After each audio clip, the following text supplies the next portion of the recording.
자, 설교 제목 다 같이 시작. 비전과 현실 사이에서. 자, 그림 하나 보여줄게요.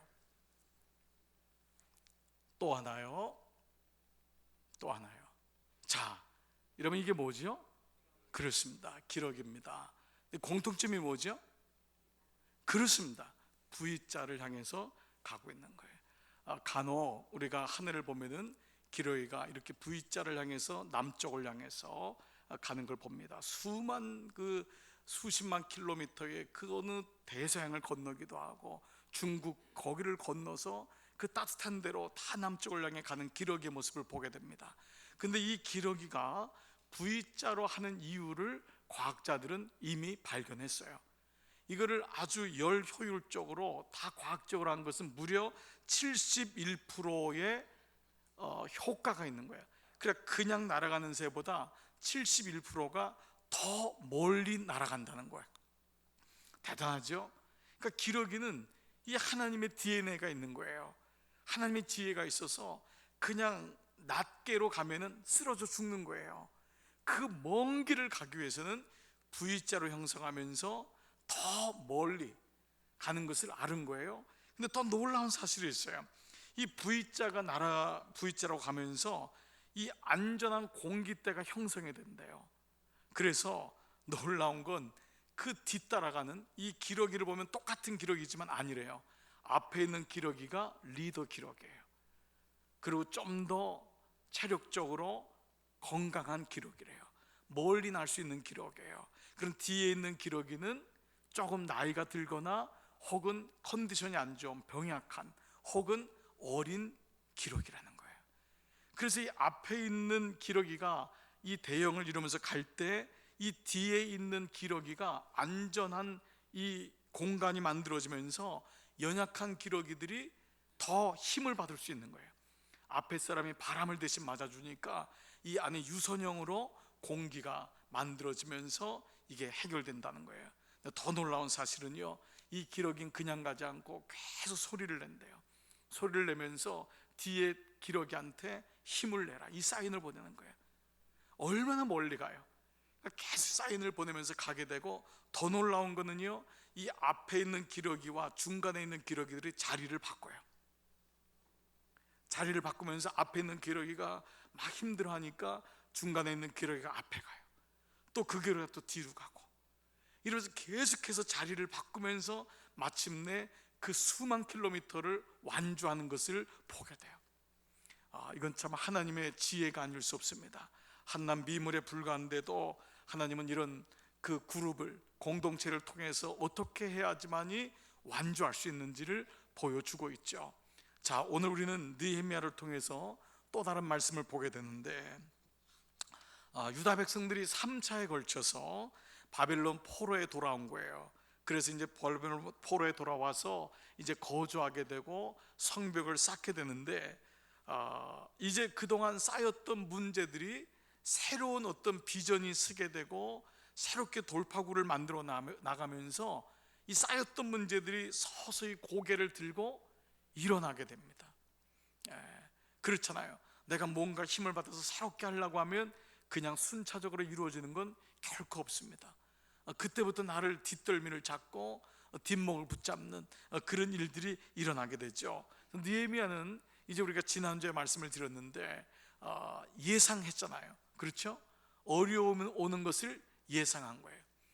내가 하나님의 뜻대로 살면은, 이게 하나님의 일이면은 마귀의 저항이 있겠구나. 그 마귀의 저항은 우리의 가장 약하고 우리가 가장 부담스러워하는 것을 치고 오죠. 마귀는 너무 지혜로우니까. 느헤미야는 이걸 알고 있었던 거예요. 그래서 지금 이제 이스라엘 백성들이 부닥치는 게 뭐냐 하면, 그동안 유대인들이, 이스라엘 백성들이 가지고 있는 약점들이에요. 그 약점들을 이 마귀가 치기 시작해요. 그래서 오늘 이제 느헤미야는 이 문제들을 어떻게 극복해 나가는지, 그래서 오늘 설교 제목이 비전과 현실 사이에서요. 비전을 세웠지만 현실은 녹록지 않단 말이에요. 그 가운데서 어떻게 이것을 뚫고 나가느냐. 무슨 일이든지 끝까지 완주하고 완성하는 것은 쉬운 일이 아닙니다. 저는 이전에 목사님들이 은퇴하는 거를요, 그냥 은퇴하나 보다 그렇게 생각했어요. 그런데 그게 목회를 얼마나 잘했냐 못했냐가 아니더라고요. 마지막까지 은퇴한다는 것. 그 삶이란 거는 처음 중간에 또 중요하지만은 정말 마지막까지 완주하고 끝까지 간다는 것은 그거 하나만으로도 너무 귀한 일이에요. 너무 귀한 일이에요. 그렇기 때문에 오늘 어떤 일을 마무리한다는 것은 어렵기 때문에 이 성을 쌓지만은 마귀는 마무리를 못하게 하는 거예요. 마무리를 못하게 하는 거예요. 창피를 당하게 하고 능욕을 당하게 하고 어렵게 합니다. 그래서 무엇보다 또 혼자 가는 게 아니라 이 성은 같이 쌓는 거거든요. 같이 쌓는 거예요. 사실 예배라고 하는 이 단어의 히브리적인 단어는 단수가 없어요. 이 말은 뭐냐면 예배라는 것은 개인적으로 보면은 내가 예수님 만나고 내가 찬양하고 내가 은혜 받는 것 같지만 히브리적인 의미에서 예배는 공동체예요. 본질적으로 공동체예요. 이게 의미가 있어요. 그러니까 믿음이라는 것은 공동체예요. 나 혼자 잘 나가고 나 혼자 잘 되는 게 아니에요. 더불어서 같이 가는 거예요. 그 안에서 은혜를 경험하고 그 안에서 하나님의 이제 말씀을 듣는 거죠. 그래서 이 성을 쌓았는데 사람들이 모이니까 생각들이 다 다른 거잖아요. 거기서 어려움을 경험하는 거예요. 그 가운데서 어떻게 되는지를 한번 보겠습니다. 제가 일전에 그 중국에 선교를 갔다가 돌아오는 길에서 아직도 기억나요.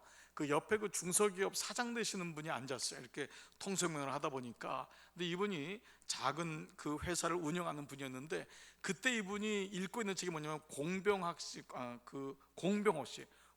씨라고 하는 분인데 그분이 쓴 사장론이라고 있어요. 제가 이제 그때 마침 이제 저도 이제 다른 책을 읽고 있다가 무슨 책을 읽으시냐고 했더니 공병호 씨의 사장론이라고 해서 잠시 제가 좀 받아가지고 읽었던 내용이 있어요. 근데 그 중에서 아직도 기억에 나는 내용이 뭐냐면 그 첫 서문에 이게 나와요. 사업이란 무엇이라고 생각하십니까? 사업이란 무엇입니까? 그럼 대부분의 사람들은 돈을 번다고 생각해요. 돈을 번다고. 근데 사업을 한 사람일수록 사업은 돈을 버는 게 아니라는 걸 알게 돼요. 그건 부차적인 거예요. 그러면 사업에서 가장 어려운 게 무엇입니까? 라고 했더니 그 대답이 저자는 이렇게 말했어요. 사업은 돈의 문제가 아니라 사람의 문제입니다. 여러분 이거 다 벌써 이거 아버지들은 아니 여러분들도 사업을 하는 분들 조금만 가게 하나를 운영해도 이게 확 다가올 거예요. 아니 가게를 안 해도 가정을 봐도 이게 다가올 거예요. 사업은 돈의 문제가 아니라 사람의 문제래요. 보이는 것은 돈 같지만 처음도 사람이고 마지막도 사람이래요. 그러니까 우리가 하나님께 지혜를 받아서 이 정말 사람의 문제를 어떻게 해결하느냐는 우리 평생의 숙제가 되는 거예요. 자, 오늘 이런 불평이 이제 일어나요. 이 사람들이 성을 쌓는데 여러분 지난주에 보니까 너무 공격들이 심하니까 잠도 못 자고 군장을 못 벗고 밥을 먹고 또 성벽을 쌓고 잠도 못 자고 그 잠자리하고 일자리가 막 섞여서 가야 되는 거예요. 그게 사장까지의 일인 거예요. 그만큼 막 최선을 다했지만 이게 오래 가니까 누적되니까 피곤이 쌓이기 시작한 겁니다. 그러니까 불평들이 나오기 시작했어요. 그래서 내부의 상황이 이제 어려워지기 시작한 거예요. 그런데 이런 가정에서 이스라엘 백성들을 이 괴롭히는 두 가지 마음이 있는 게 뭐냐 하면 바로 이거예요. 노예의식과 부정적인 자아상이었어요. 이게 지금 이스라엘 백성들에게는 성을 쌓지만 제일 힘든 게 이거예요. 이 노예의식이란 건 뭐냐 하면 주인의식이 없는 거예요. 우린 주인은 아니지만 주인의식이란 건 뭐냐면 책임감을 가지고 그만큼 살아간다는 거잖아요. 그러니까 사장하고 직원이 다른데 만약에 그 직원이 사장의 마음을 가질 수만 있다면 이건 대단한 거예요. 그렇지 않나요? 정말 놀라운 일이에요. 그런 직원이 가게에 있으면 그 사장은 복받은 사람이에요. 그 사람은 누구예요? 요셉이잖아요. 요셉은 노예였어요. 그런데 그 주인이 모든 것을 맡길 정도로 그 요셉을 신뢰했어요. 그러니까 요셉의 주변 사람들을 보면은 그냥 눈 감고 아웅한 거예요. 그냥 뭐 우린 노예니까 뭐 어차피 뭐 내가 일해봤자 뭐해, 그냥 시간만 내면 농땡이 치고 자기 마음대로 살고 슬쩍슬쩍 숨기고, 그런 대목들이 나오는 거예요. 그 오바마 대통령의 그 시카고에서 한 말 중에서 참 의미 있는 얘기가 기억이 나요. 오바마 대통령 흑인 아닙니까?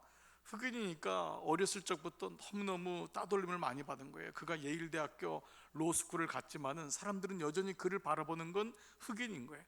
아버지도 흑인이고 어머니도 아프리카에서 온 사람이고, 그래서 그가 대통령 된 다음에 그 아프리카에 그 가가지고 외할머니를 업고 이런 그 과정들을 보여주고 했는데, 너무너무 힘든 주변에서, 그러니까 중학교 고등학교 때 흑인들이 대접본 받고 하니까 이 친구들이 먼저 늘 약의 눈을 먼저 뜨고 삶을 포기하고 뒷골목에 깡패가 되고 이런 아이들이 너무 많은 거예요. 그래서 어느 날 그 홈데포라고 하는 그 미국의 그 약 목재 같은 거 철물점 큰 백화점이 있습니다. 거기 이제 취직을 한 거예요. 친구들이랑 취직을 했는데 알바를 이제 시작했는데, 친구들은 퇴근할 때마다 나올 때마다 주머니에다 하나씩 집어가지고 나오는 거예요. 어차피 내 게 아니라는 거예요. 이 많은 것 중에 내가 하나 가져간들 누가 뭐 알 리도 없고, 그런데 다들 가져가니까 거기 있는 사장이나 직원들, 그 높은 사람들이 알면서도 내버려 두는 거예요. 가져가니까 습관되어 있으니까 그냥 와서 슬쩍 해서 습관되고, 자기가 먹고 싶은 초콜릿 같은 건 알아서 먹고 말도 안 하고 돈도 지불하지 않으니까 오바마한테 와가지고 바랑 너도 왜 먹지 않냐, 너 부자도 아니고 가난한데. 오바마가 마지막까지 한 건 자기의 자존심이었어요. 나는 여기 일하러 왔고, 나는 도둑질하러 오지 않았다. 나는 일하러 왔다. 그리고 나의 일을 통해서 이 회사가 잘 된다면 얼마나 좋겠는가. 이 작은 정신이지만은 결국 그게 오바마를 만들었던 마음이었어요. 우리의 삶 가운데, 이 이스라엘 백성 가운데 가장 약한 게 뭐냐면 노예 근성이었던 거예요. 그냥 가서 대충 하면 되지, 그 마음이 있었던 거예요. 아니에요. 그는 작은 것을 했지만 최선을 다하는 마음, 이게 바로 주인의식의 마음이에요. 교회를 섬길 때도 가만히 보면은 그저 누가 나를 알까?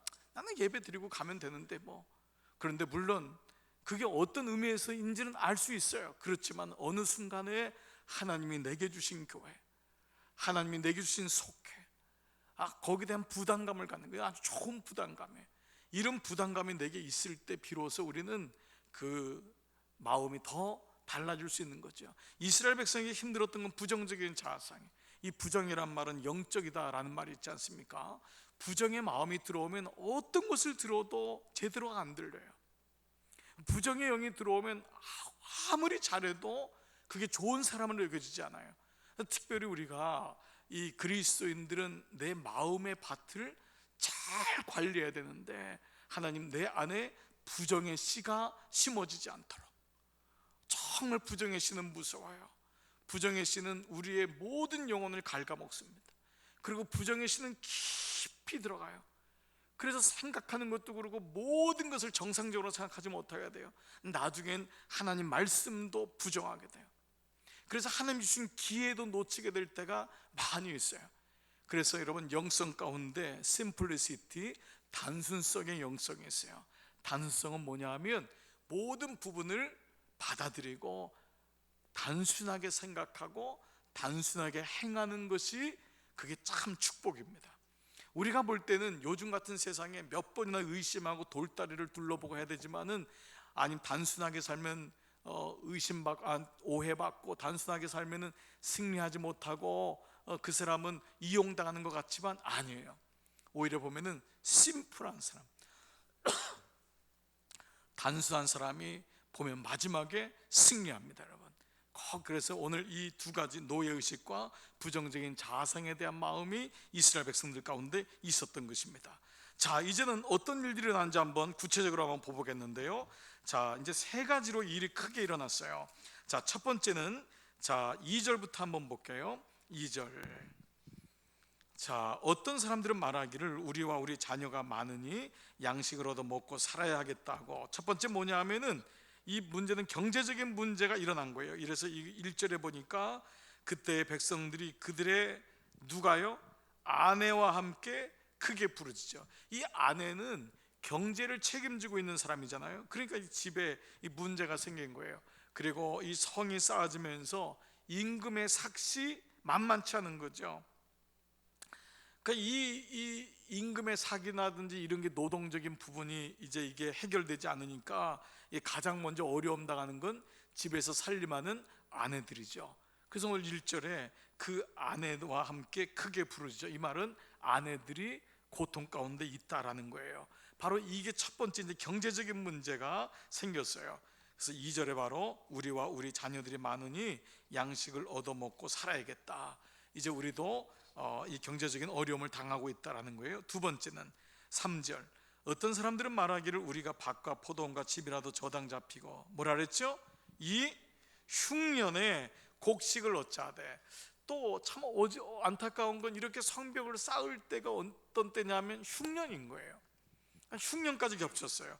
경제적인 부분도 지금 돌아가지 않아서 어려운데 흉년이 왔어요. 또 세 번째는 뭐냐면 4절, 어떤 사람은 말하기를 우리는 밭과 포도원으로 돈을 빚내서 다 같이요 왕에게 세금을 바쳤도다. 무슨 문제죠? 세 번째는 세금 문제. 왕이 이스라엘 백성들이 늘어나니까 과도하게 세금을 내게 한 거예요. 자, 그러니까 이런 지금 문제들이 계속 일어난 거예요. 자, 첫 번째는 경제적인 문제, 돈이 안 돌아요. 두 번째는 흉년이에요. 세 번째는 세금이 많아진 거예요. 자, 그러니까 이 세 가지는 성벽을 쌓기에는 적절치 않은 때죠. 그렇죠? 일반적으로. 그리고 우리가 이런 걸 가리켜서 뭐라 그래요? 때가 안 좋다. 그렇죠? 때가 아니었나 봐. 심지어는 시작하지 말았어야 했어 라는 불평이 일어나기 시작한 거예요. 참 어려운 거죠. 이제 막 성벽을 쌓기 시작하는데 이 때가 아닌 것 같아. 이게 이런 어려움에 이런 걸 하면 어떡해? 이런 지금 얘기들이 이게 일어난 거야. 시작하지 말아야 했어. 이게 어려운 거예요. 이게 말은 쉽지만요, 이거 정말 어려운 겁니다. 여러분, 결혼식 가가지고요 신부 손을 붙잡고 아유 좀 더 기다리지 그랬어 이러면 어떡해요? 여러분, 이게 말이 안 되잖아요. 근데 이게 지금 이런 꼴이에요. 신랑 한번 쳐다보더니 신부를 잡으면서 아유 좀 더 기다리지 이랬으면 이거는 뭐 축하도 아니고 얼마나 어려운 거예요. 이게 말이 안 되죠. 그런데 지금 이게 말이 안 되는 상황이에요. 제가 이 말씀을 묵상하다가요, 제가 처음, 그게 이제 22년 전인데 그 유학 간다고 준비를 했습니다. 도와줄 곳은 아무도 없는데 하나님께서 이 마음을 너무 확실하게 줘가지고 가겠습니다 마음을 가지고 얘기를 했어요. 근데 그때 IMF가 터졌습니다. 1달러가 2,200원이 되더라고요. 여러분 기억나시죠? 800원이었는데 2,200원이 되는 거예요. 돈도 없고, 이건 하나님이 아주 가지 말라고 큰 사인을 가지고 들고 있는 거예요. 느낌이. 그러니까 모든 사람은 다 가지 않는 게 좋겠다라고 했던 그때였어요. 그런데 돌아보니까 제가 그때 포기했으면은 아마 공부할 길을 놓쳤을 거예요. 왜냐하면 아무것도 없으니까 하나님만 의지하게 되니까 환경이 중요하지 않더라고요. 정말 하나님의 마음이 확신이 오니까 이게 가라 안 가라 환경이 중요한 게 아니라 그때는 정말 엎드려 기도하는 것밖에는 방법이 없는 거예요. 몇 날 며칠을 철회하면서 들리지 않는 하나님의 음성을 들어보려고, 하나님 정말 가라고 하는 그 음성만 있으면은 도와주지도 않을 사람인데, 근데 가만 보니까 그 얘기를 했던 사람은 정말 그랬다. 안 도와줄 사람들이 그랬던 거예요. 내가 가만 보니까 진짜 화나네. 그때 가만 보니까 가지 말라고 했던 사람은 안 도와줄 사람들이에요. 도와줄 사람들은 소리 없이 다 도와줬어요. 목사님이 정말 주님의 음성 듣고 간다면 어려워도 힘들어도 제가 조금의 보탬이 되겠습니다. 돕겠습니다. 그게 기도든 물질이든 무엇이든 간에. 그런데 안 도와주려고 하는 사람, 바깥에 있는 사람은 상황만 보고 아니래요. 안 된대요. 가지 말 걸 그랬대요. 왜 이 어려운 때 가네요? 아니었어요. 지금 느헤미야가 봉착한 게 지금 이 상황인 거예요. 지금 사람들이 지금 이 얘기를 하고 있는 거예요. 그런데 이 사람들이 지금 네 건, 첫 번째, 두 번째, 세 번째가 이슈라고 하는데 놀랍게도 이 세 가지는 어떤 것도 진짜 이유가 아니었어요. 왜냐하면 이 세 가지, 경제가 안 풀린 것, 흉년이었던 것, 세금이 많이 물린 것은 이때만의 문제가 아니었어요. 이 전부터 경제는 안 좋았고요, 흉년은 이미 그때만이 아니었어요. 너무 자주 흉년이 왔어요.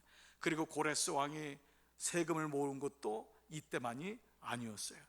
그런데 어려우니까 부정적인 요인들이, 요건들이 다 수면 위로 올라오기 시작하는 거예요. 안 된다는 거예요. 도저히 못한다는 거예요. 그런데 하나님의 일들을 보면은 될 때 되는 것은 거의 없어요. 될 때 되는 게 아니에요. 안 될 것 같은데 하나님이 하세요. 그래서 하나님이 영광 받으세요. 돼가지고 되면은 사람이 영광 받아요. 사람이 지혜 있겠다. 안 될 때 되니까 하나님이 영광 받더라고요. 여러분, 이게 하나님의 은혜예요. 여러분 가정을 볼 때도 자녀를 도울 사람이 아무도 없어요.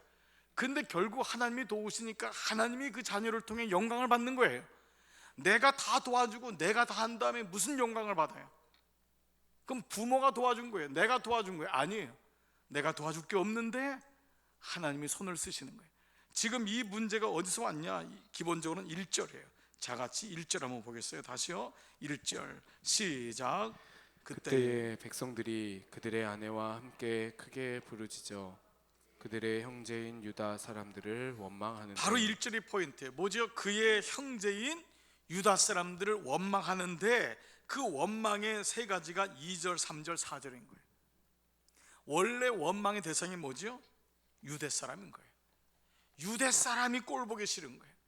이 백성들 마음속에 유대 사람들끼리, 유대 사람 누구냐면 자기 동족인 거예요. 자기 동족끼리 지금 마음이 지금 갈라져 있는 거예요. 갈라져 가지고 성을 쌓기 시작하는데, 왜 누구는 성 쌓는데 앞장서고, 왜 누구는 아니고, 왜 누구는 이런 문제가 있고, 왜 저 사람은 저걸 하고, 지금 이 문제가 지금 같은 동족 안에서 문제가 생긴 거예요. 물질의 문제가 아니에요. 흉년의 문제가 아니에요. 세금을 많이 내는 게 아니에요. 그 안에서 하나 되지 못한 마음이 결국은 모든 부정적인 이유들을 다 끌어당기고 있어요. 여러분, 이 현상은 모든 공동체가 가지고 있는 현상이에요. 느헤미야는 이거를 지금 본 거예요. 유다 동족들끼리 서로 마음이 안 맞는 거예요. 서로 마음만 맞으면은 흉년도 문제 안 돼요. 경제도 문제 안 돼요. 세금도 문제 안 되는 거예요. 이 마음이 안 되는 거예요. 자, 그랬을 때 백성과 리더들 사이에서 문제가 생긴 거예요. 그런데 이 문제는 이제 5절에서 구체적으로 이렇게 나오고 있어요. 5절 같이 한번 읽겠습니다. 시작. 우리 육체도 우리 형제의 육체와 같고 우리 자녀도 그들의 자녀와 같거늘 이제 우리 자녀를 종으로 파는도다. 우리 딸 중에 벌써 종된 자가 있고 우리의 밭과 포도원이 이미 남의 것이 되었으나 우리에게는 아무런 힘이 없도다 하더라. 그러니까 이 백성들이 지금 이런 얘기를 하는데, 이제 느헤미야가 가서 봤더니 말씀드린 대로 경제, 흉년, 세금의 문제가 아니라 백성들 안에서 어떤 문제가 있냐면 바로 서로가 서로를 착취하는 일들이 일어난 거예요. 이방인들을 착취하는 게 아니라 유대인들끼리. 그래서 빈익부 현상이 일어났어요. 너무 부한 사람은 계속 부하가 되고 가난한 사람은 계속 가난하게 되는 거예요. 그래서 이 말을 쉽게 말하면, 누구는 인삼뿌리 먹고 누구는 무뿌리 먹냐, 같이 고생하고 같이 고난받고 해야 되는데, 여기서 지금 백성들의 마음 속에서 리더들을 향한 마음이 무너지기 시작한 거예요. 그 백성들의 마음을 리더들이 묶어줘야 되는데 이 마음들이 안 되니까 그 안에서 우리 딸들은 지금 이렇게 어려움을 당하고 우리 아들들은 잡혀가고 내 밭은, 포도는 다 남의 것이 되었는데 나는 이것을 도로 찾을 힘이 없는데, 그 포도원을 누가 가지고 있냐면 그 유대의 몇 프로 안 되는 상위층에 있는 사람들이 가지고 있는 거예요. 그러니까 이런 문제들이 깊게 뿌리를 내리면서 백성들이 하나가 되지 못한 모습들을 가지고 있는 거예요. 자, 그래서 이제 이런 가운데서 6절에 보니까 이런 말씀이 있어요. 6절 같이 읽을게요. 시작. 내가 백성의 부르짖음과 이런 말을 듣고 크게 노하였으나. 자, 이제 느헤미야가 이런 백성들의 얘기를 들었어요. 그리고 이런 지금 어려운 상황이 일어난 거예요. 자, 지금 비전을 세웠지만은 현실은 너무 힘든 거예요. 비전을 가지고 성을 쌓자고 했지만은 현실적으로는 백성들의 마음이 다 나눠져 있어요. 가족들의 마음이 다 나눠져 있어요. 지금 내가 알고 있는 사람들의 마음이 나눠진 거예요. 자, 이럴 때 지금 느헤미야는 어떻게 했느냐? 자, 이런 말을 듣고 크게 노하였으나, 화가 났어요. 너무 화가 난 거예요. 그런데 7절의 첫 번 말씀이 뭐죠? 깊이 생각하고. 이게 오늘 말씀의 포인트입니다. 여러분 한번 밑줄 그어보세요. 깊이 생각하고. 자, 지금 분열된 상황 속에서 느헤미야가 취했던 게 너무 지금 속상한 거예요. 너무 가슴이 아픈 거예요. 그래서 크게 화를 냈어요. 느헤미야가 화를 냈다는 게 이게 처음이에요. 느헤미야는 별로 화를 내는 사람이 아니었어요. 너무 지금 화가 난 거예요. 그래서 화를 나니까 화는 어떻게 쏟아 부어야 되잖아요. 그런데 느헤미야가 먼저 했던 게 뭐냐면 깊이 생각하고. 자, 그래서 우리 첫 번째로 이런 우리가 이제 이런 상황을 만나는 거예요. 그건 뭐냐면 분노가 공동체와 당신을 지배할 때. 여러분, 우리 다 분노가 오잖아요. 분노가 공동체와 나를 지배할 때, 이때가 이제 내가 어떤 것을 취하느냐에 따라서 전혀 생각지 못한 결과를 얻어내요. 분노가 없는 사람은 없죠. 근데 마귀는 이 분노를 이용합니다. 이 분노를 이용해요. 마귀는 우리가 아주 극도로 화가 나서 우리의 감정을 잃을 정도로 어떤 상황을 몰아가죠. 또 우리 환경도 그렇죠. 자, 그런데 이 7절 전반절에 깊이 생각하고, 이게 개역 성경이 뭐냐면 중심에 계획하고, 이런 단어를 썼어요. 중심에 계획하고. 이 말은 뭐냐면 신중하게 살핀 다음에 중심에 계획하는 거예요. 자, 내가 어떤 감정적인 게 왔어요. 누가 나를 해한다는 얘기를 들었어요. 말도 안 되는 얘기 가지고 나를 음해해요. 생각해보니까 막 엉망이 됐어요. 화가 나요. 어떻게 남편이 나한테 이럴 수가 있어? 애들이 나한테 이럴 수가 있어? 직원이 나한테 이럴 수가 있어? 그런 마음이 올 때에 깊이 생각하고, 이게 NIV 성경 보니까 가장 잘 히브리어에서 번역을 잘했어요. 이렇게 나왔어요. Then I consulted with myself. Then I consulted with myself. 우리가 컨설트한다 그러죠. 그렇죠. 누군가하고 그 사람을 상담하고 그 사람에게 조언을 한다고 하죠. consulted with myself. 먼저 누구예요? 나 자신과. 화가 왔는데 이거를 우리말 성경에는 곰곰이 스스로를 생각하였다. 곰곰이 스스로를 생각하였다. 공동번역에는 순간적인 마음을 억누르고, 이 상한 마음이 튀어오를 때 그 순간의 마음을 억누르고. 여러분이 대부분 이걸 잘 하세요. 그런데 우리 주변에 보면은 이 순간적인 마음, 튀어오르는 마음을 누르지 못해서 정말 낭패를 당하는 경우가 너무 많이 있어요. 우리 그리스도인들이 참 이걸 잘해요. 근데 여러분, 우리가 세상의 눈을 가지고 세상 사람들을 봐도 이거를 못해 가지고 인생을 정말 너무 어렵게 하는 사람들이 의외로 많아요. 그렇게 배웠는데도 자기 마음의 밭을 기경을 못해 가지고 어려울 때가 많이 있어요. 그러면 우리 그리스도인들에게는 좀 더 한 차원 높게 한번 가보잔 말이에요. 자, 내가 누군가하고 얘기할 때, 어떤 일을 경험했을 때, 분노가 나를 지배할 때, 분노가 나를 지배할 때가 있어요. 나에게 그냥 오는 게 아니라 내 마음을 지배해요. 어떻게 할 줄 모르겠어요. 예배만 끝나면 그 사람에게 달려가고 싶어요. 내가 그 사람한테 전화를 지금 하고 싶어요. 내 속에 있는 것을 다 퍼붓고 싶어요. 모든 증거들을 다 가지고 싶어요. 꼭 그런 일이 아닐지라도 우리는 자녀에게도 분노를 가질 때가 많아요.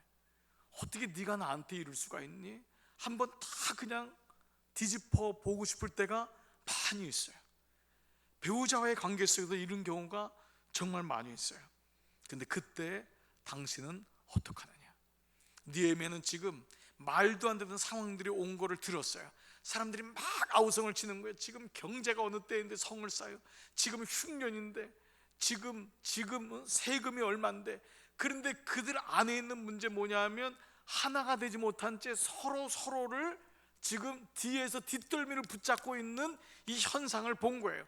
근데 그게 어떤 보이는 것이 아니라 영적으로 마귀가 지금 그 공동체를 붙잡고 있다는 것을 느헤미야는 보면서 너무 화가 난 거예요. 그랬을 때 그는 깊이 생각하고 자신이 이것을 해결할 수 없음을 깨닫고 나의 감정으로 해결하는 것이 아니라 하나님 앞에 지혜를 구하는 거예요. 자, 세 가지의 보통 일반적인 현상이 있어요. 나한테 억울한 일이 있었을 때 첫 번째, 즉각적으로 반응한다. 여러분은 어디 한번 하는지 한번 생각해 보세요. 기다리지 못해요. 즉각적으로 반응한다. 두 번째, 누구한테 얘기해서 전이시킨다. 안 좋은 일이 있어요. 누구한테 얘기해서 전이시키는 거예요. 내가 직접 얘기 않고 다른 사람을 통해서 얘기를 시키게 하는 거예요. 세 번째는 다른 문제까지 연결해서 확대시키는 거예요. 대부분 이게 다 마귀에게 걸리는 방법이에요. 이건 아주 마귀가 아주 잘 쓰는 방법이에요. 그래서 이를 통해서 믿음이 올라간 사람에게도 너 믿음이 그것밖에 안 되냐 하면서 그 사람의 믿음의 정체성을 떨어뜨려요. 화가 났는데 결과는 뭐냐 하면 성령 받은 사람은 뭘 느끼냐면 내가 이만큼 기도했는데, 그래도 이만큼 왔는데, 내가 그래도 이렇게 신앙생활 했는데 나 스스로에 대해서 실망하게 만들어요. 그러니까 하나님이 원하시는 방법이 아닙니다. 그랬을 때 이 느헤미야가 곰곰이 다음에 세 가지를 생각해 보는 거예요. 첫 번째는 문제 자체를 돌아보는 거예요. 이 문제가 어디서 왔느냐 말이에요. 이게 정말 경제의 문제냐, 흉년의 문제냐, 아니면 세금의 문제냐. 문제 자체를 곰곰이 돌아봤어요. 두 번째는 현재 상황을 본 거예요. 현재 상황이 정말 어려운 거냐, 정말 비전을 세우지 못할 만큼 어려운 거냐. 첫 번째 뭐를 봤다 그랬죠? 문제를 돌아봤어요. 두 번째는 현재 상황을 돌아본 거예요. 세 번째는 자기 자신을 돌아보기 시작한 거예요. 나는 과연 이 문제를 해결할 수 있는가? 그래서 느헤미야가 이제 이 6장부터 또 시작되는 게 뭐냐면 하나님 앞에 나가는 게 또 시작되는 거예요. 자, 그래서 이 느헤미야는 돌아보기 시작하는 거예요. 감정적으로 즉각 반응하지 않아요. 다른 사람에게 얘기해서 전이시키지 않아요. 문제를 확대시키지 않아요. 이 세 가지는 아주 안 좋은 방법이에요. 그러니까 이거는 세 가지 다 문제가 해결이 안 돼요. 오히려 이 문제는 시간이 지나면은 지나갈 수 있는 거예요. 지나가는 건데 그 문제에 집착해 가지고 그 문제를 크게 만들어 버리는 거예요. 근데 마귀는 어떻게 하죠? 지나가면 안 돼. 네가 무시당하면 안 돼. 네가 그걸 가지고 해결해야 돼. 근데 실제로 보면은 지나가는 것들이 굉장히 많아요. 지나가는 것들이. 내가 조금 더 나 자신을 보고 문제를 보고 하나님을 바라보면 이미 지나가 있어요. 이미 지나가 있는데 내가 거기에 붙잡혀가지고 어려움을 당할 때가 많이 있어요. 자, 이제 첫 번째가 분노가 당신을 지배할 때면, 두 번째 뭐냐면 얘기할 때와 아닐 때를 분별할 때예요. 지금 얘기할 때와 아닐 때, 이 말은 뭐냐면 누구한테 얘기해야 되느냐, 얘기를 해야 되는데 지금 이렇게 백성들의 문제가 심한데 느헤미야가 이걸 뚫고 가야 되는데 얘기를 해야 되는데 누구한테, 즉 얘기할 때와 아닐 때를 분별할 때를 경험하게 돼요. 자, 그래서 느헤미야가 누구를 만나냐? 7절. 백성들이 부르짖었는데 느헤미야는 깊이 생각하고 다 같이요, 귀족들과 민장들을 꾸짖어 그들에게 이르기를 너희가 각기 형제에게 높은 이자를 취하는도다 하고 대회를 열고 그들을 쳐서. 자, 지금 이 느헤미야가 누구를 만나죠? 귀족들과 민장들이에요. 그리고 이 느헤미야가 이 사람들을 어떻게 했냐면 나무랬다. 여기 보면은 꾸짖어 그들에게 말했다. 리뷰크, 이 말은 뭐냐 하면 꾸중을 했다는 거예요. 꾸중을.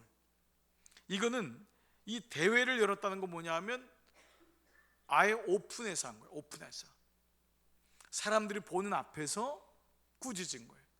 이거는 아니다, 이거는 아니다, 꾸짖은 거예요. 자, 이게 바로 느헤미야가 곰곰이 생각한 후에 한 거예요. 자, 느헤미야는 이것을 굉장히 중요하게 여겼어요. 왜냐하면 귀족이나 민장들이 느헤미야가 싫어서가 아니에요. 이 사람들은 너무너무 중요한 사람들이에요. 그런데 왜 이 사람들에게 이렇게 했냐? 물론 문제가 어떻게 한쪽만 있겠어요? 이 귀족에게만 문제가 있고 평신도 백성들을, 이 평백성들에게 문제가 없을까요? 그건 아니잖아요. 모든 게 다 문제가 있잖아요. 한쪽에 문제만 있는 경우는 거의 없습니다. 여러분 상담을 해보시면은 어떤 분이 이 문제를 가지고 와요. 며느리가 문제를 가져왔어요. 그런 들어보니까 정말 시어머니가 나쁜 사람이에요. 그래서 시어머니를 이제 쫓아가서 얘기하려고 했는데 시어머니 얘기를 들어보니까 며느리가 진짜 나쁜 사람이에요. 여러분 이게 무슨 말이죠? 어떤 것도 일방적인 문제, 잘못은 없어요. 다 양쪽에 문제가 있는 거잖아요. 그렇죠. 그런데 왜 느헤미야는 지금 귀족과 민장들을 했을까? 이게 바로 이 말이에요. 들을 자는 듣는 거예요. 들을 자는 듣는다. 자, 이 메시지가 뭐냐? 귀족과 민장들이 못 들으면은 이 공동체는 희망이 없는 거예요. 먼저 된 자가 들어야지만이 나중된 자가 듣는 거예요. 부모가 먼저 회개하더라고요. 부모가 회개하니까 그 회개가 자녀에게로 내려가는 거예요. 여러분 우리가 노블리스 오블리제라는 말이 있어요. 노블리스 오블리제라는 말은 귀족이 먼저 이권이 있는 사람, 높은 사람, 그 사람, 위치만 귀족이 아니라 누린 사람이 책임도 진다는 거예요. 그게 귀족과 민장들, 예수 오래 믿은 사람들, 그래도 직분을 가진 사람들, 이 사람들이 먼저 들을 끼가 있는 거예요. 들을 자가 듣는다는 거예요. 그래서 사실 어찌 보면 느헤미야는 이걸 하면서 이 사람들에게 이 얘기를 하면서 어떤 마음을 가졌을까? 제가 가만 목회자로서 이 말씀을 한번 묵상하면서 생각해 보니까 결국은 이 결론이 어떻게 됐죠? 다 아멘하고 받아들였죠. 그러니까 이게 되는 공동체예요. 이게 복받은 공동체예요. 이거를 받아들인 거예요. 이걸 받아들인 거예요. 물론 이 사람들이 잘못한 것도 있어요. 그런데 그 잘못된 것을 노블리스 오블리제로 받아들인 거예요. 내가 먼저 된 자인데, 그러니까 회개하지 않을 사람들이 회개 안 되니까요. 어떤 면에서는요. 그러니까 그게 흐름이에요. 그게 영적 흐름인 거예요. 그 영적 흐름 속에서 교회가 이루어지는 거예요. 그러니까 괜히 장로고 괜히 권사고 괜히 속장이고 괜히 집사가 아닌 거예요. 그러니까 내가 먼저 믿었기 때문에 모든 문제에 대해서 내가 회개를 하는 거예요. 그 마음이 있을 때 하나님이 그 공동체를 회복시키는 거예요. 이게 돼야 돼요. 이게 안 되면 너무너무 어려워요. 그러니까 느헤미야는 사실 어찌 보면 참 이게 얼마나 어려운 상황이었겠지만은 이게 해결이 되면서 문제가 해결되는 것을 경험하게 되는 거예요. 그러니까 오늘 여러분 우리 교회만이 아니라 모든 교회에도 저는 이 말씀이 공통적으로 있는 거예요. 그래서 결국은 내가 먼저 이 말씀을 가지고 무릎을 꿇고 내가 먼저 하나님 앞에 회개하고 내가 먼저 나가는 거예요. 그랬을 때 오늘 이 말씀에도 결국 귀족들과 민장들이 먼저 된 자들이 이 말씀을 듣고 그들이 이 말씀을 받아들여요. 자, 12절을 보세요. 그들이 말하기를 우리가 당신의 말씀대로 행하여 돌려보내고 종들도 돌려보내고 그들에게서 아무것도 요구하지 아니하리다. 그들에게 꾼 것들, 가져온 것들 다 돌려보내겠다는 거예요. 사람이든 물건이든 뭐 여기 뒤에 포도원이든 감람원이든 구워준 돈이든 포도주든 기름이든, 그리고 내가 아무것도 요구하지 않을 거야 하기로, 그 다음에 뭐죠? 내가 제사장들을 불러. 느헤미야가 뭘 했냐면, 느헤미야 평신도 아니에요? 제사장을 불러. 이게 뭐예요? 하나님과의 관계로 끌고 가는 거예요. 그래서 이 두 가지를 우리가 깨닫는 건데, 결국 이 공동체나 우리 삶 속에서 오는 두 가지인데, 첫 번째 뭐냐면 이거예요. 다 같이 한번 읽을게요. 시작. 회개를 하고 돌아서야 함을 깨닫습니다. 이게 모든 공동체가, 모든 모임에서 첫 번째 선행될 거예요. 누가 회개하느냐? 누가 회개해요? 예, 내가 먼저 된 자가 회개하는 거예요. 먼저 이 부분이 있는 거예요. 먼저 된 자가, 목회자가, 장로님들이, 권사님들이 회개하는 거예요. 나는 아무 잘못도 없다, 뻣뻣한 게 아니에요. 그러면 공동체는 안 되는 거예요. 귀족과 평민들, 귀족과 민장들이 먼저 회개하는데, 이게 너무 고마운 거죠. 이 사람들이 그걸 받아들인 거예요. 이 사람들은 느헤미야보다 나이가 더 먹었을 거예요. 이 사람들은 느헤미야보다 더 경험이 많았을 거예요. 그런데 지금 왜 그래요? 성벽을 쌓아야 되니까, 성벽이 세워져야 되니까. 그러니까 그 큰 그림을 볼 줄 아는 거예요. 자존심 가지고 있으면 절대 못하죠. 내가 무슨 잘못한 게 있어, 저 사람이 잘못했는데. 많은 공동체들이 거기서 멈추는 거예요. 그런데 큰 그림을 보니까 성벽이 쌓아져야 되니까, 그러니까 잘못한 게 없는 사람이 내가 잘못했습니다, 화해합시다, 그런 마음이 이루어지는 거예요. 이게 안 되면 계속해서 불만과 원망은 계속해서 일어나는 거예요. 그 첫 번째가 회개를 하고 돌이켜하는 것을 깨닫는 거예요. 이 부분이 우리에게 첫 번째 준 거예요. 저는 오늘 이 저녁에도 여러분, 큰 사람이 늘 회개를 하는 거예요.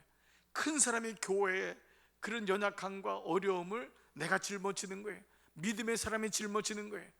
예, 권사란 말은 15명의 짐을 짊어진다 해서 권사예요. 15명을 권산, 입교인 15명의 몫을 내가 책임진다. 장로는 입교인 30명의 몫을 내가 책임진다는 거예요. 그 말은 뭐예요? 30명의 잘못을 내가 봐도 못 본 채 하고 그들의 잘못을 내 잘못으로 삼겠다는 거예요. 목회자는 말할 것도 없죠. 그러니까 그만큼 하나님이 그들에게 그것을 책임을 요구하는 거예요. 미워서겠어요? 아니에요. 사랑하기 때문에 매를 드는 거예요. 그러니까 이 말을 느헤미야와 이 귀족과 민장들이 받아들인 거예요. 여기서 이분들이 만약에 내가 무슨 잘못했다고 라고 한다면 성은 쌓아지지 않아요. 여기서 내가 잘못했습니다, 내가 다시는 그렇게 하지 않겠습니다, 그 말을 했는데, 느헤미야는 이것을 한 단계 더 나가요. 두 번째가 뭐냐 하면, 다 같이 시작. 땅의 상황을 영적인 것으로 연결시킵니다. 자, 느헤미야는 이게 땅에서 일어난 거예요. 돈의 문제, 경제의 문제, 어찌 보면. 근데 이 문제를 영적인 문제로 끌고 가는 거예요. 우리가 그 사람하고 그 사람이 부닥치면은, 아유, 성과를 둘 다 안 좋으니까 부닥쳐. 아니에요. 영적인 부분이에요. 그로 인해서 얼마나 많은 사람들이 힘들어하는데요. 그로 인해서 예배가 안 되는데요. 장로님 한 명이 인상 쓰고 있으면 목사가 설교하는데 얼마나 힘든 줄 아세요? 권사님 한 명이 삐딱해가지고 앉아있으면 설교를 얼마나 힘들게 하는데요. 영적인 부분이에요. 정말 그래요. 정말.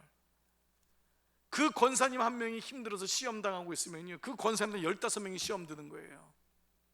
나로 인해서 그만큼 많은 사람들이 어려움을 당하는 거예요. 이게 영적인 부분이기 때문에. 그래서 이 부분을 느헤미야는 제사장을 불러서 이 경제적인 부분을 어떻게 풀어나갔느냐. 자, 보세요. 12절. 내가 제사장들을 불러 그들에게 그 말대로 행하겠다 맹세하게 하고. 제사장들을 불러 예배를 드린 거예요. 신원의 기도, 맹세의 기도를 하게 한 거예요. 지금 그러면서 뭐라고 했냐면 13절에 내가 옷자락을 털며, 이거 여러분 기억나요? 바리새인들이 옷을 어떻게 하죠? 맹세할 때 어떻게 하죠? 옷을 찢죠. 그렇죠? 맹세할 때 옷을 찢는 거예요. 이것도 그런 일종의 어떤 의식행위예요.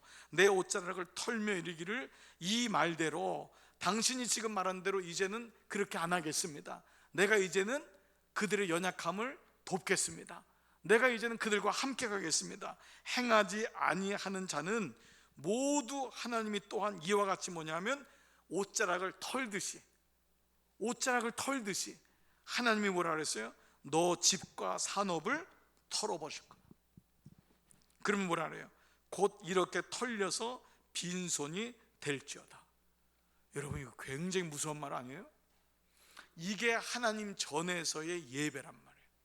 하나님 전에서 내가 하나님 이제 용서하기로 했어요, 내가 이제 그렇게 하기로 했어요 라고 하는 말은 하나님이 들으신 거예요. 느헤미야는 이것을 땅의 문제를 땅에서 우리끼리 해가지고 또 돌아서면 끝이야, 이게 아니었어요. 왜요? 사람의 마음은, 감정은 또다시 억하 감정이 오고 약한 감정이 오면 또 돌았어요. 그러니까 이걸 하나님 앞에까지 가져간 거예요. 이거는 그냥 인간의 한 이 성이 쌓아지는 민족의 운명이 있고 영적인 부분인데, 언제까지 서로 감정이 안 좋으면 돌아섰다가 좋으면 붙었다가 안 좋으면 헤어졌다가 이거 반복할 거냐? 이게 아니다. 이걸 하나님께 맹세한다. 옷을 털면서 하는 게 뭐예요? 너희가 이와 같이 하지 않은, 이 말씀대로 하지 아니하면 이 옷이 털린 것처럼 하나님이 너 집과 너의 산업을 털어서 가난뱅이를 만들어 볼 거다. 빈손이 되게 할 거다. 이렇게까지 한 이유는 뭐냐면 결코 땅의 것으로 끝나는 것이 아니기 때문이에요. 느헤미야의 지혜는요, 땅의 상황을 영적인 상황으로 연결시킨 거예요. 하나님의 은혜예요. 하나님의 은혜예요. 제가 우리 속장님 모임에서 우리 속장님들 만나면서 어제 한 속장님 이렇게 얘기를 하면서 경제적인 부분을 이런 얘기를 나눴어요. 우리가 얼마를 버는 것도 중요할 수가 있어요. 그런데 얼마를 벌어도, 이만큼 벌고 조금 벌어도 쓰고 쓰는 게 씀씀이가 작아지면은 많이 벌어도 많이 쓰는 거고 작게 써도 작게 써요. 중요한 건 뭐냐면 나가는 거를 하나님이 막아주질 않으면은, 이 부분이 안 되면은 계속 어려워요. 저는 이게 신앙적으로 제 체험이에요. 하나님께서 나가는 걸 막아줘야 돼요. 이 부분이 하나님과의 관계예요. 여러분, 그래서 하나님께 드림이라는 것은 뭐냐면 내가 적당히 눈 가리고 아웅하는 게 아니에요. 11조 드리는 거, 감사한 거 많은 거, 그저 그냥 체면상으로 많이들 그렇게 하는 수가 많아요. 11조 하는 것도 체면상으로 안 하면 안 되니까 그냥 그렇게 올려요. 여러분, 이게 하나님과의 관계로 가야 돼요. 땅의 현상이 하나님과의 관계로 가지 않으면은 땅과 하늘은 따로 놀아요. 내가 하나님을 믿는다는 것은 땅과 하늘을 지배하고 있는 분이 그분임을 신뢰하는 거예요. 이게 영적으로 체험이 되고 확실하게 돼야지만이 하나님의 은혜로 사는 것을 경험하는데, 그게 안 되면 땅에 번 것 가지고 하나님의 눈을 가리는 일이 일어나요. 제가 신앙 목회하면서 안타까운 분들이 많이 있어요. 그렇게 해서 11조 내도 하나님 안 받으세요. 그렇게 해서 하나님께 드려도 안 받으세요. 왜냐하면 이 사람은 땅의 것을 하나님과 연결시키지 않는 거예요. 땅의 것이 하나님하고 연결돼야지만이 하나님이 뒷문을 막아요. 이게 체험이 돼야 돼요. 이게구나. 이게 안 되면 그냥 뒷문이 열려 있는 거하고 똑같아요. 그냥 술술술 다 빠져요. 그래서 제가 이런 설교를 한 적이 있어요. 어떤 분은 11조를 자식에게 하고, 어떤 분은 11조를 친구한테 하고, 어떤 사람 11조를 병원에다 하고, 어떤 사람 11조를 자동차 공장에다 하고, 어떤 사람 11조를 보험회사에다 하고, 다 딴 데다 하는 거예요. 하나님께 마땅히 가야 될 영적인 부분을 내가 착복하고 내가 거기서 먹어버리면은 그 다음에는 막아줄 도리가 없는 거예요. 하나님과의 관계는 신실함이에요. 그래서 느헤미야는 지금 땅에 있는 이 부분을 하나님과 연결시키는 거예요. 이 감정적인 부분이 우리끼리 치고받는 것이 아니라 하나님과의 관계이기 때문에 너의 집과 산업의 문제를 결부시키는 거예요. 오늘 저는 이 눈이 여러분 열려지기를 축복합니다. 이 눈이 열려져야 돼. 이건 제가 목회자로서의 간절한 소원이에요. 여러분이 11조 더 낸다고 해서 교회가 부흥하고 어떻게 되고 이런 거 없어요. 여러분들이 선교사님에게도 할 수 있는 사람이 있을 거예요. 어떤 방식으로, 그것이 무엇이든 간에 중요한 건 뭐예요?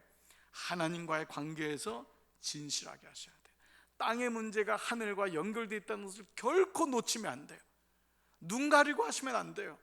그 부분이 돼야지만이 신앙생활이 일맥상통하게 되면서 늘 그 안에 하나님의 자녀로서의 정체성이 드는 거예요. 아니면 스트레인저, 손님으로 살게 돼요.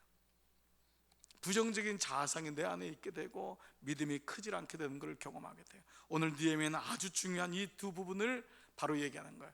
회개하는 부분과 그리고 땅의 것을 하늘의 것과 연결시켜서 하면서 이제 더 이상 싸우지 말자, 더 이상 이방인들의 수치가 되지 말자.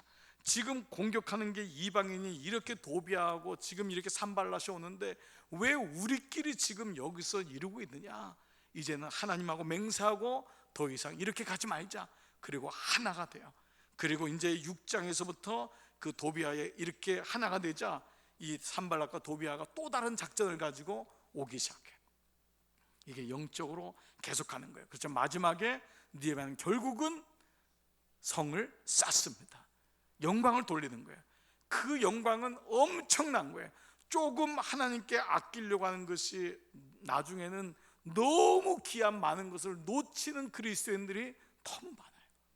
여러분, 하나님과의 관계를 만으로 여기시면 안 돼요. 하나님과의 관계가 귀해야 돼요. 그래서 과부의 두 렙도는 물질이 작은 게 아니라 그에게는 그게 진실한 헌금이었기 때문에 그래요. 그렇기 때문에 그에게 하나님이 너는 전부를 드렸다고 예수님이 말씀할 수 있었던 겁니다. 오늘 여러분들의 삶에 하나님과의 관계가 더 깊어지고 진실하게 되기를 주의 이름으로 축복합니다. 이 시간 여러분 다 자리에서 한번 일어나시겠습니다. 우리가 한번 일어나서 찬양할 때 이 찬양 들으면서 주 앞에 나가십시다.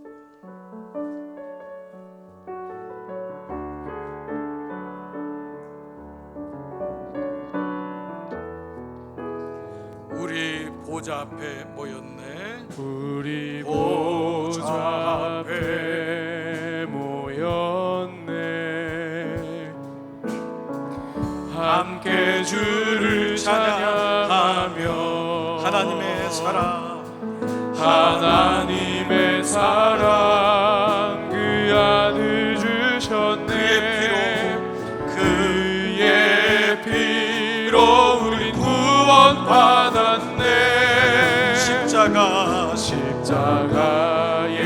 쏟으신 그 사랑 강같이 온 땅에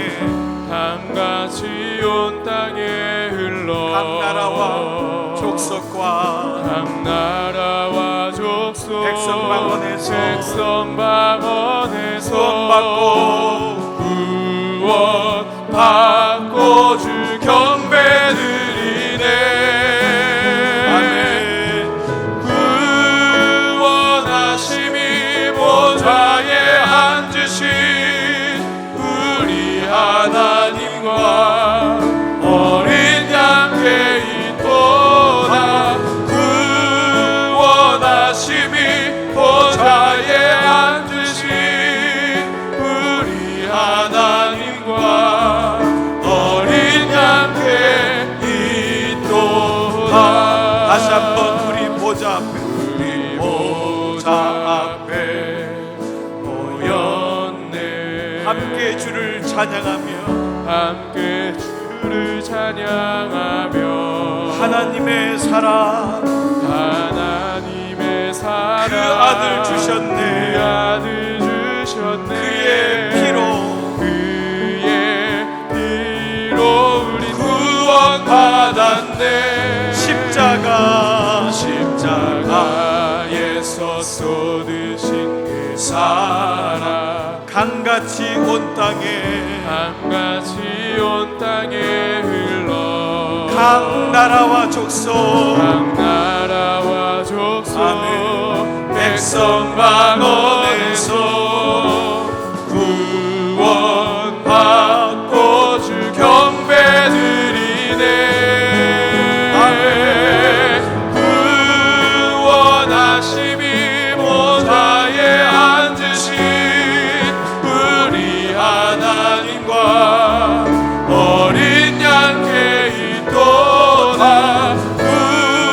구원하심이 보좌에 앉으신 우리 하나님과 어린 양께 있도다. 주께 가오니 날 새롭게 하시고 주의 은혜를 부어주소서.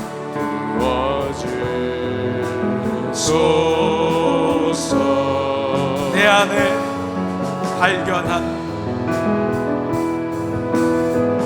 내 안에 발견한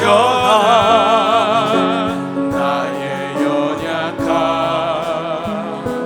모두 벗어지리라. 주의 사랑으로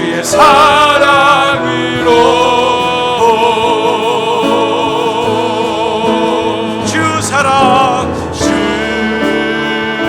사랑 나를 붙드시고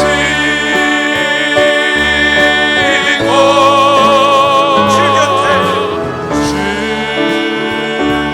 곁에 날 이끄소서. 독수리 날개쳐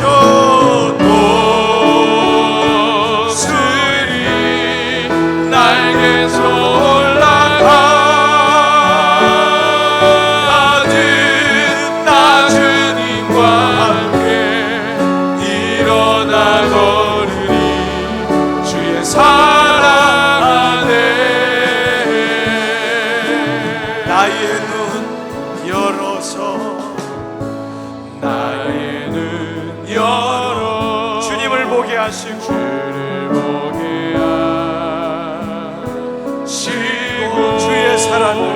주의 사랑을 알게 하소서.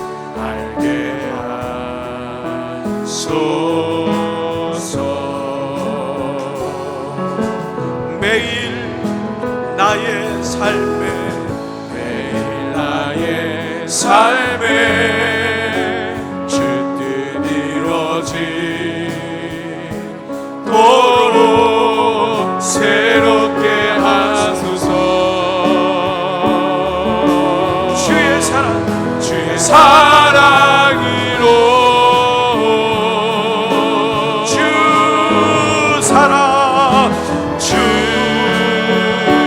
사랑 나를 붙드시고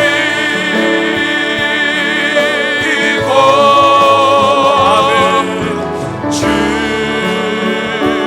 곁에 날 이끄소서. 날개쳐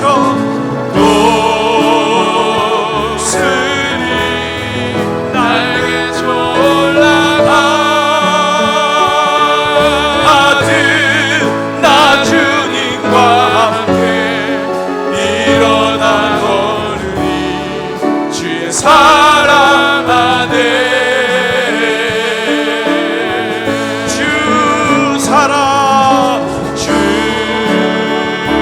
사랑 나를 붙드시고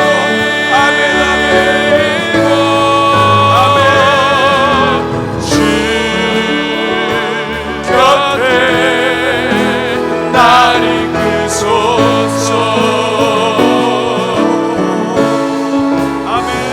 독수리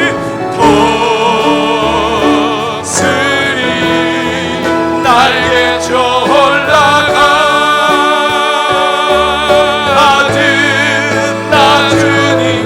함께 일어나 걸으리.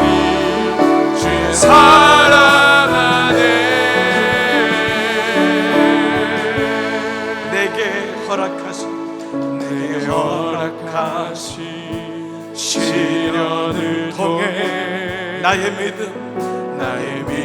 더욱 강하게 자라나고 험한 산과 골짜기 지나는 동안 주께 더 가까이 나를 이끄시네. 내가 겪는 시험이 어렵고 힘겨워도 내 주님보다 크지 않네. 내 앞에 바다가 갈라지지 않으면 주가 나로 바다 위 걷게 하리. 나는 빛내 주의 능력으로 내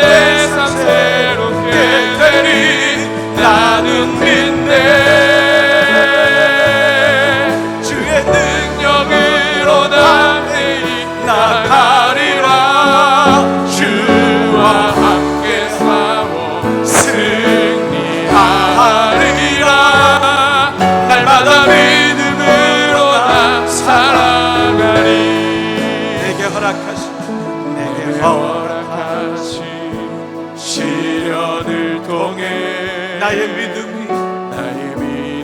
우리의 간절한 마음으로 이 기도가 나의, 이 찬양이 내 기도가 되게. 험한 산과 골짜기 지나는 동안 주께 더 가까이 나를 이끄시네. 내가 겪는 시험이 어렵고 힘겨워 내 주님보다 크지 않네. 내 앞에 바다가 갈라지지 않으면 주가 나로 바다 위 걷게 하리. 두 손 높이 들고 나는 믿네. 주의 능력으로 내 삶 새롭게 되리. 나는 믿네.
날마다 믿음으로 나 살아가리.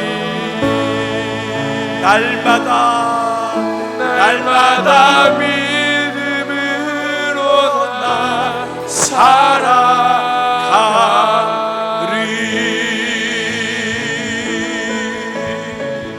이 시간 손 번쩍 들고 기도할 때에 아버지, 비전이 세워졌지만 현실 때문에 때로 어렵고 힘들 때가 있습니다. 아버지, 그러나 주님, 내가 믿음 분량이 있고 나에게 책임이 있기 때문에 나에게 이 어려움도 주고, 그래서 내가 주의 말씀을 다시 내가 듣습니다. 주님, 내가 야단치셔도, 주님 나를 혼내셔도 나는 그 말씀이 주님 말씀이기 때문에 내가 받아들입니다. 내가 그리고 돌아섬을 깨닫습니다. 주여, 그리고 이 땅의 상황이 땅의 것만이 아니고 영적인 것임을 내가 알게 되었습니다. 아버지, 내가 하늘에 계신 아버지, 오늘 이 땅을 살아가면서 나는 믿습니다. 내가 주님만 신뢰합니다. 다시 나에게 큰 믿음을 허락하여 주시옵소서. 이 시간 우리 주여 한번 고백하시면서 말씀 붙잡고 기도하며 나갑니다. 주여.